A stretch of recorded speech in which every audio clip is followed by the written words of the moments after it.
Leah here for Clarence Media, and today I'm chatting with Thomas Searles, who's running for the Liberal Democrats in the upcoming election. So thank you for your time here at Grafton Show. I'm sure you've been busy chatting to lots of people. It's been awesome. It's been lovely getting to the show. I know we've had the terrible weather, but there's nothing like the show. All my memories of the show are so fantastic, so it was great to finally get back. It's been a couple of years. Yeah, I love the shows as well. It's just unfortunate that really gumboots would be the best footwear here today, wouldn't they? I know, I look at my shoes now. Bit of a mistake. So firstly, would you like to tell us a little bit about who you are, your background, and why you decided to run for politics? Sure. So I've been a registered surveyor in the area for 15 years. I've worked on and off in Lismore, Maclean, Grafton, Kyogle, all around the place. And I started getting the feeling that kind of something wasn't right some time ago, just the way that things were managed, whether it was at the local level or the national level. There was government mismanagement, and I just felt someone needed to come out with a bit of a voice against it. And lately, the last 3 years, really I thought I've got to run. I have to run because, I feel so strongly for this community, and what I've watched ever since the fires, then COVID, now the floods. It's got to the point where I'm like, I want to stand up and say the things that aren't getting said. It's been one thing after the other, hasn't it? It's been one thing after the other, and to be honest, I don't think we've really had the support we need. And also, I don't think the support has been focused in the right direction. The real community resilience has gone off track, and we've got to bring that resilience back to what the definition of the word is. Yep. And so you mentioned the areas that you've worked in. Where are you actually based? I live around here. So, okay. So local to Grafton. I've been down at Emerald Beach for maybe 5 years. And then I was born a bit further north of here, born at a little town called Tullymorgan. Okay, fantastic. So what's the community response been to the news that you're running? It's been great. I volunteer with quite a few community groups, and I'm the president or director of about half a dozen different community groups. And so they know what I'm like. They know that I'm very passionate about this area, and I'm also not afraid to say things that are unpopular. If I need to say something for the protection of our community, what's best for our community, then everybody who meets me knows that I'll say it. And it sounds a bit like the saying, if you want something done, give it to a busy person. Yeah, I've never heard that saying. What? No, I've got this protocol now where I just sleep every second night, and I don't need much sleep, but it's. Oh, they toothpicks I see holding your eyes open. No, I actually feel great today because I've also gone off coffee, and now I'm just coming back into a little bit of coffee, so I feel pumped. Okay. No, because it just sounds like you've got a lot of different hats on with your community groups that you're involved in. That's why I said about the saying. There is, and look, it's a blessing to not need much sleep. When the floods hit and we realised what happened to be done, it was just amazing. People were coming out of the woodwork to help. Some people I hadn't seen or heard of. It has boosted. I know floods aren't bad, but in a way it has boosted the community spirit 100%. And some of the division that has occurred over the last couple of years. It's gone a little ways towards mending that. 100%. I actually feel the same with the fires and with COVID, that even though these events sometimes, they're largely the impact from us is due to mismanagement or due to incompetence or even malevolence. However, the silver lining is always you end up seeing the people who will really stand up for you and stand up for their community, and they'll come forward. And we saw that with the fires. Like, for all the horror stories, there were still some beautiful stories about that comradeship and community strength. And then we saw it with COVID as well, even though we went through some very hard times, mostly, I believe, completely unnecessary. And we found the same thing, that the community really stood together. So I'm really happy with. I just love this community so much. That's great. And so now a non-political question: what would you say is one of your greatest achievements? I'm not sure what my greatest achievement would be. Probably the achievement that I enjoyed the most was I helped an academic group discover a lost civilization in the jungles of northern Indonesia.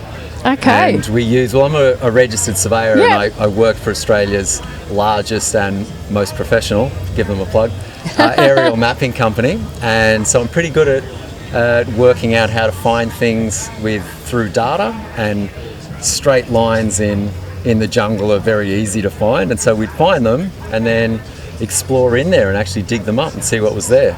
So that was a lot of fun. Yeah, it sounds very interesting. And back into politics now. Past or present, what is there a politician that you admire? Yeah, probably past. I'd have to dig into the past for that. That's okay. I did say past or present. Yeah, look, I mean, most of them are probably thousands of years ago at best. But Ben Franklin and Abe Lincoln and quite a few people from yesteryear that have really stood up for what they believe with and decided that the people can get together and make a new system. And if you don't like the current system, the best thing to do is just do something about it. And those guys, they understood the beauty of words, but they also understood that it's the actions that have value. Yep. And that's what I'd like to see with our politicians. I want them not just to say the pretty words, but to really let their value system be defined by their actions. Yep. Okay, great. And so, Tom, in the Liberal Democrats' policies, do you have a favourite policy that your party puts forward? Yes, sure. Look, we have a lot. I really I know. I'm asking you to narrow it down here, but yeah, if I had to narrow it down to a single slogan, it would be smaller government. I feel that as the governments grow, they naturally become inefficient, and that inefficiency naturally leads to bigger governments. You have to employ more people, and you have to have more complex systems to deal with things that shouldn't be complex. So I feel that almost every system that we have in the government, you could actually reduce the funding to it, yet increase the funding to the people who need it. So it's not necessarily about cutting off the people who are actually receiving the funding. It's about just getting rid of this red tape and the double up of departments and all of these things. I think that would be the biggest system. And then also, of course, with the smaller government, you give more power to the people and more power to the community. Yep. Okay, great. And what's your vision for Page? Look, if I had to summarise that, it would be have a look at what we've gone through in the last 3 years, from fire, COVID and floods. This isn't going away anytime soon. The systems that we were in, the systems that we need to develop, have always been needed. This is not new that we get attacked by either a hierarchy above us, a control that's trying to influence us, or we get natural disasters. Yep. Whatever it is, my vision is we build real resilience. And that word has kind of lost all meaning, that resilient themed solutions don't seem to create resilient communities. I want to bring that back. I want us, it's one of the most beautiful places. Like, for me, it's the most beautiful place in the world. But by any standard, it's one of the most beautiful places to have a family, to be in agriculture, to have a small business. This is just a wonderful place, and that's what I want to protect.